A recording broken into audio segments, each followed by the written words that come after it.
मेरा मन कभी शांत नहीं रहता है। हमेशा जो है वो बेचैनी रहती है और लगता रहता है कि मेरा दिल किसी को ढूंढ रहा है। तो मुझे क्या करना चाहिए इसके लिए? करना तो ऐसी बात है कि पहली बात तो जो मन शांत करने की कोशिश कर रहे हो वो बंद करना पड़ेगा। मन कभी शांत नहीं हो सकता। मन का स्वभाव है बेचैनी। वो उसका कहते हैं ना गुण धर्म है। पानी जैसे नीचे बहता है, आग जैसे ऊपर जाती है, वैसे मन का स्वभाव है बेचैनी। अब मन को तुम शांत करने की जितनी कोशिश करोगे उतना वो रिपेल करता है। जैसे स्प्रिंग कैसे होती है, दबाते हो उतना और रिपेल करता है वो। तो मन को शांत नहीं किया जा सकता है।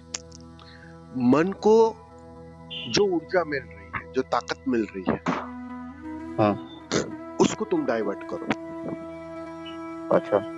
वो जितनी डाइवर्ट होगी ऊर्जा उसको मिलनी बंद हो जाएगी, उसको ताकत मिलनी बंद हो जाएगी। तो मन अपने आप परास्त हो जाएगा, हार जाएगा और विसर्जित हो जाएगा। और जैसे ही वो विसर्जित हो जाता है बेचैनी चली जाती है। सारा अध्यात्म एक ही शिक्षा दे रहा है, सारा अध्यात्म एक ही बात कह रहा है, चिक चिक कि तुम मन से लड़ना मत कभी।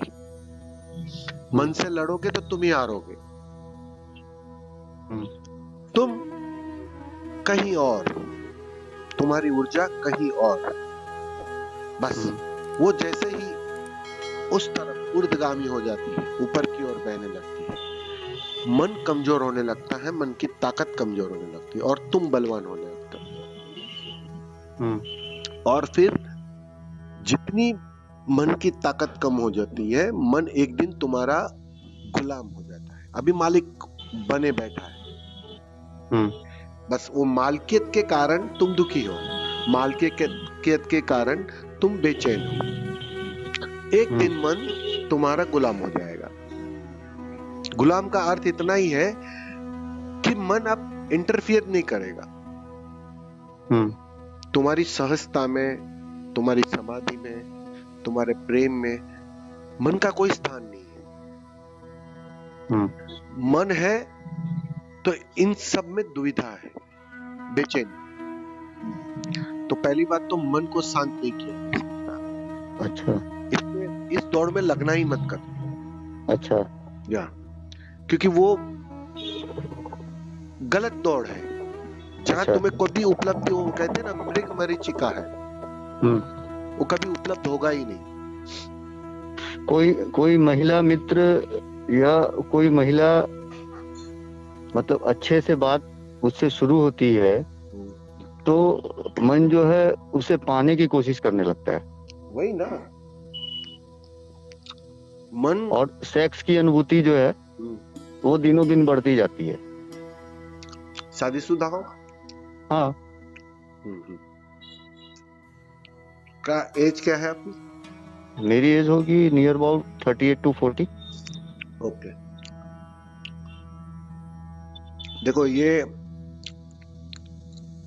सेक्स की जो डिमांड है, ये जो आकर्षण है, वो एक ही वजह से ज्यादा होती है कि प्रेम की कमी है। जैसे जैसे प्रेम घना होता है, मतलब प्रेम हावी होता है, प्रेम के झरने फूटने लगते हैं, तो अपने आप शारीरिक मांगे कम होने लगती है। अच्छा। सीधी सी बात है, तुम जितने तृप्त होगे उतना पानी नहीं मांगोगे ना, सीधी सी बात है। गला तृप्त होगा तो पानी नहीं मांगोगे। वैसे ही जब प्रेम करता क्या है, तुम्हें तृप्त करता है एक गहन में। तो वो जब तक उसकी कमी है तब तक सीधी सी बात है तुम सेक्स के माध्यम से प्रेम की खोज कर रहे हो। लेकिन वो माध्यम गलत है, क्योंकि शरीर से आज तक कभी किसी को प्रेम मिला ही नहीं है। यह असंभव बात है। दिखाई पड़ता है लेकिन मिलता नहीं है। क्षणिक सुख मिलता है, लेकिन वो प्रेम की अनुभूति नहीं है। वो तो प्रेम की कमी के कारण उसकी मांग बढ़ती। जब भी तुम सेक्सुअल ज्यादा होते हो तो समझ लेना कि तुम्हारे जीवन में प्रेम की कमी है। बस इतना सिंपल सा विज्ञान है। और प्रेम का मतलब क्या है प्रेम का मतलब किसी को पा लेना, किसी को अपना बना लेना, वो प्रेम नहीं है। हम्म प्रेम का मतलब एक गहन समर्पण है अस्तित्व के प्रति। हम्म जब तुम अस्तित्व के प्रति पूरी श्रद्धा से समर्पित हो जाते हो, श्रद्धावान हो जाते हो, तो अपने से प्रेम फूटता है परिणाम। अच्छा हाँ, जी और जैसे ही और प्रेम कहीं बाहर से नहीं फूटेगा, वो तुम्हारे भीतर से फूटेगा। जी कोई भी स्त्री भी माध्यम बनती है तुम्हारे भीतर के प्रेम को बाहर उलझने के लिए। स्त्री से नहीं प्रेम मिलता है, स्त्री माध्यम, पुरुष माध्यम बनता है। जी तो हम उसी की मांग करते हैं। वास्तव में हम अपने भीतर के प्रेम को बाहर उलझना चाहते हैं, बांटना चाहते हैं, फैलाना चाहते हैं, लेकिन हमें अपने प्रेम की खबर नहीं है। हाँ उसका कोई, हम कहते हैं ना, नामो निशान नहीं है। तो थोड़ा ध्यान से गुजरना। ध्यान वगैरह करते हो? हाँ करता हूँ थोड़ा बहुत। तो थोड़े एक्चुअली इन सब परेशानियों की वजह से मैं सुबह सो के जगता हूँ और उस टाइम से अपने आप को बिजी कर लेता हूँ। मैं सुबह 6 बजे से रात के 9:30 10 बजे तक कंटिन्यू बिजी रहता हूँ। नहीं, वो ठीक है, लेकिन देखो, अगर बीमारी है, लग रहा है तुम बीमार हो, तो दवाई तो लेनी पड़ेगी। जी डॉक्टर देगा कि भाई ये दवाई लो, तो लेनी पड़ेगी। बिल्कुल। तो दिन में 1 घंटा कम से कम अपने आप को दो, ध्यान करो। अच्छा कोई भी विधि करो, सवाल वो नहीं है, सवाल उसका है ही नहीं। क्या कर रहे हो, मैं उस पर कोई तुमसे टिप्पणी नहीं करूंगा। सवाल इतना है, 1 घंटा अपने आप को दो, अपने भीतर डुबकी मारो। और जितनी वो डुबकी रेगुलर लगेगी, आज लगी, कल लगी, परसों लगी, तो वो परिणाम लाएगी, क्योंकि वो भीतर के स्रोत खुलेंगे और वो स्रोत में प्रेम की तुम्हें झलक मिलना शुरू हो जाएगी। मतलब बेचैनी मुझे इतनी होती है कि मेरा दिल वाकई में किसी को ढूंढता रहता है, किसी न किसी को ढूंढता रहता है। एक महिला मित्र अभी मिली थी, वो भी ओशो की बहुत बड़ी अनुयायी हैं और कल रात में आपसे बात भी कर रही थी वो। तो हम दोनों में बात हो रही थी, अच्छी बात हो रही थी, अच्छी दोस्ती है। तो इतनी बेचैनी होती है, मैं बयान नहीं कर सकता। नहीं, वही ना, तो वो बेचैनी इसीलिए है, कहीं कुछ कमी है ना। वो खाली जगह तुम भरना चाहते हो, और वो खाली जगह कभी भी बाहर से भरी नहीं जा सकती, ये नियम है। हमारी यही तो दुविधा है। मन तुम्हें यही तो उलझन में डालता है कि भाई यहां से मिल जाएगा और तुम तृप्त हो जाओगे। मन यही तो धोखा दे रहा है जी कि जरा इससे मिल लो, इसके प्रेम में हो जाओ। प्रेम में थोड़ी हुआ जाता है, प्रेम तो हो जाता है। प्रेम करने से थोड़ी होता है। वो तो तुम झुकते हो, तुम समर्पित होते हो, तो वहां से कुछ बहने लगता है, यहाँ से कुछ बहने लगता है और उसका मिलन होता है। वो मिलन असली बात है। तो वो मिलन जैसे ही होता है ना, वो तृप्ति आती है, लेकिन वो करने से नहीं आती है। प्रेम करने की भाषा में समझाया ही नहीं जा सकता, क्योंकि वो होता ही नहीं है। वो समर्पण से बात करती है। तो वो समर्पण घटेगा कब?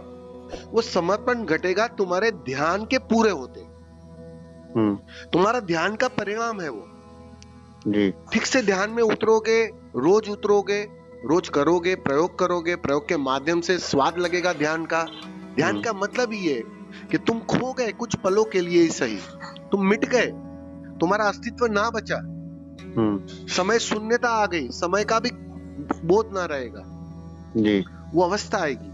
जैसे जैसे उसकी मात्रा बढ़ेगी ना, अपने से एक समर्पण घटता है, और वही समर्पण तुम्हें गहन प्रेम में ले जाता है। प्रेम के झरने फूटने लगते हैं, और वही प्रेम अपने से तुम्हें काम से मुक्त करेगा। समझ रहे हो मैं क्या बोल रहा हूँ? जी। अभी तुम्हारे पास जो है वो वासना है, काम से भी अधिक। जी। भोग लेने की इच्छा है, पकड़ने की इच्छा है, ये वासना है। अब होता क्या है, हम लोग काम के विरोध में हो जाते हैं, सेक्स के विरोध में हो जाते हैं। हालांकि सेक्स वास्तविक बीमारी नहीं है, काम वास्तविक बीमारी नहीं है, वो शरीर और प्रकृति का नियम है जी। असली बीमारी क्या है? वासना, भोग लेने की इच्छा। वो भोग लेने की इच्छा, वासना जब तक तिरोहित नहीं होगी तब तक बात बनेगी नहीं। आप समझ रहे हो? जी जी। एक बुद्ध पुरुष भी काम में, सेक्स में उतर सकता है, लेकिन फर्क क्या है तुम्हारे और एक बुद्ध पुरुष के सेक्स में? बुद्ध पुरुष वासना रहित सेक्स में उतरता है, उसकी भोगने की इच्छा नहीं होती है। हाँ, अस्तित्वगत आयोजन हुआ तो उसके लिए वो राजी होता है। अच्छा। वो भोगता नहीं है, वो पूरी तरह वासना से मुक्त होता है क्योंकि उसके पास मन नहीं होता है। बस फर्क यही होता है तुम्हारे में और उसमें। तुम्हारे पास मन सघन है, और मन सघन है तब तक वासना जारी रहेगी, और ये बेचैनी वासना की बेचैनी, काम की बेचैनी नहीं है। एक कुत्ता भी संभोग करता है जी, एक पक्षी भी संभोग करता है जी, एक शेर भी संभोग करता है जी, एक पेड़ भी संभोग करता है, फूल खिलता है, वो भी एक संभोग की अवस्था है। तो वो जो होती है वो वासना रहित होती है क्योंकि उनके पास मन नहीं होता है। वो प्रकृति से बंधे है, सीजनल होता है। जी। एक सीजन आती है तब वो सेक्स में उतरते हैं। हाँ हाँ। लेकिन हम सेक्सुअल हो गए 24 घंटे, काम से भर गए, माइंड से भर गए। वो उसका रीजन क्या है? उसका रीजन एक ही है कि मन की सघनता ज्यादा है, वासना से भर गए। तो असली बीमारी वासना है, सेक्स नहीं है। इस बात को हमेशा ध्यान रखना जी। सेक्स की लड़ाई में मत लग जाना जी, क्योंकि वो प्रकृति की मांग है, वो आएगी। एक एज आती है तब सेक्सुअलिटी आती है, और एक अगर तुम सहज रहे तो एक उम्र आएगी कि वो अपने से चली भी जाएगी जी। लेकिन अगर उसमें मांग खड़ी हो गई, उसमें वासना घनीभूत हो गई, मन का घनत्व बढ़ गया, तो वासना परेशान करने लगेगी। ये जो आपका सवाल है उसी अर्थों में है जी। तो सवाल इतना ही है कि भाई तुम सेक्स को के विरोध में के चक्कर में मत पड़ना। और रही बात वासना को तिरोहित करने के लिए, मन को तिरोहित करना पड़ेगा। मन है जब तक वासना रहेगी जी। अब वासना किसी भी रूप में आ सकती है, वो धन के रूप में भी आ सकती है, वो वस्तुओं के रूप में भी आ सकती है, वो स्त्रियों के रूप में भी आ सकती है, किसी भी रूप में आ सकती है, पद के रूप में भी आ सकती है। एक पद का लोलुप राजनीतिज्ञ भी वासनाग्रस्त है, पद की वासना है उसे। तुम एक स्त्री की वासना है, लेकिन वो वासना जब तक जाएगी नहीं तब तक बीमारी नहीं जाएगी। और वासना जाने के लिए ही तुम्हें ध्यान दिया गया है। ये ध्यान से इसी मन का मिटना होता है, मन तिरोहित होता है, और उसका परिणाम आएगा एक दिन तुम वासना से मुक्त हो जाओ। और जिस दिन वासना से मुक्त हो जाओगे, तनाव गया, चिंता गई जी, परेशानी गई। जी, समझ में आ रहा है ना? जी जी। बस जी। इसलिए वो बाहर की संभोग से या बाहर की कृत्यों से लड़ना मत, क्योंकि जितना लड़ोगे उतना वासना घनी होगी, मन जीतेगा। मन हंसेगा भीतर कि देखा मैंने तुम्हें उलझा दिया। और यही हो रहा है। ध्यान तुम्हें यही सिखाता है कि तुम बस बैठो, देखो सब खेल चल रहा है ऊर्जा का, तुम उसमें भागीदार मत बनो, तुम देखने वाले बने रहो। और वो देखते देखते देखते एक दिन साफ हो जाती है बात कि शरीर अलग है, मैं अलग हूं, और इसके बीच ये वासना बिना वजह जी परेशानी को आमंत्रित कर रही है। और मन के तिरोहित होते ही ये बात पूरी हो जाती है। जी। बहुत परेशान रहता हूँ मैं। नहीं, वही उसका एक ही उपाय है, दवाई लो। बुखार ज्यादा है तो दवाई ज्यादा लेनी पड़ेगी। थोड़े ध्यान में उतरो, प्रयोग में उतरो। कोई स्पेसिफिक ध्यान है इसके लिए? स्पेसिफिक नहीं, हर ध्यान उसी के ध्यान है। अच्छा। हर ध्यान तुम्हारी ऊर्जा को ऊर्ध्वगामी करता है, ऊपर की ओर बहाता है। और जितनी ऊर्जा ऊपर की ओर बहेगी तुम्हारे नीचे के सेंटर मूलाधार को ऊर्जा मिलनी बंद हो जाएगी, वो अच्छा। कमजोर होने लगेगा। हाँ हाँ। ये मत समझना कि स्त्री को देखकर वासना जग रही है। अच्छा। बात समझ लेना, हाँ हाँ हाँ। तुम्हारी ऊर्जा मूलाधार में केंद्रित हो रही है।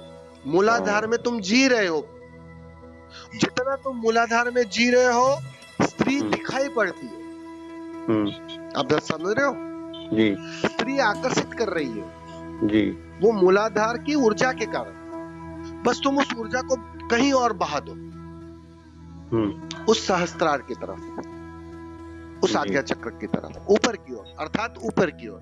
जी। और जितनी वो ऊपर की ओर जाएगी उतनी मन की सघनता कम हो जाएगी। तो परिणाम आ जाएगा, जो आप चाह रहे हो वो परिणाम आएगा। तो दवाई एक ही है, थोड़े प्रयोग में उतरो, ध्यान करो, जी। एक संकल्प बनाओ कि कम से कम, अब कोई बड़ा संकल्प तो है ही नहीं, दिन में 1 घंटा, जी जी। 23 घंटा आप जैसे जी रहे हो जियो मजे से। हाँ हाँ। लेकिन 1 घंटा ईमानदारी से अपने आप को दो, फिर कुछ भी हो जाए, और तुम देखो कुछ दिनों में परिणाम आएगा। बहुत मुश्किल मेरे साथ है, मैं क्या बताऊं। क्यों मुश्किल है? ये सब चीजें जो हैं, हमारा मन ही नहीं लगता है। अरे वो मन इसलिए नहीं लग रहा है, संकल्प की कमी है। शुरुआत में संकल्प चाहिए पूरा। जी। पहले तो देखो, अगर तुम मान रहे हो मैं बीमार हूं, तो निर्णय लेना पड़ेगा कि मुझे ठीक होना है। जी। वो तैयारी है? जी बिल्कुल। बस, तो फिर कहाँ संकल्प की कमी है? जो ठीक होना चाहता है वो दवाई लेता है ठीक से टाइम पर। बिल्कुल तैयारी है, और मुझे तो दवाई इससे लो, निकलना होगा। बस इतनी सी बात है।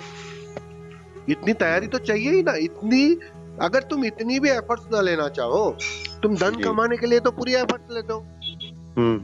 सही बात है। तुम स्त्री के पीछे दौड़ने के लिए तो पूरी एफर्ट्स लेते हो। तो उतने में से थोड़ी सी एफर्ट्स अपने आप के लिए भी दे दो।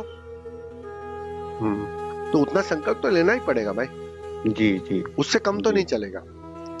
जी। अब तुम डॉक्टर को कहो कि भाई मैं दिन में 1 बार भी दवाई नहीं लूंगा, तो डॉक्टर भी हाथ ऊपर कर देगा, भाई मैं कुछ नहीं कर सकता हूँ फिर।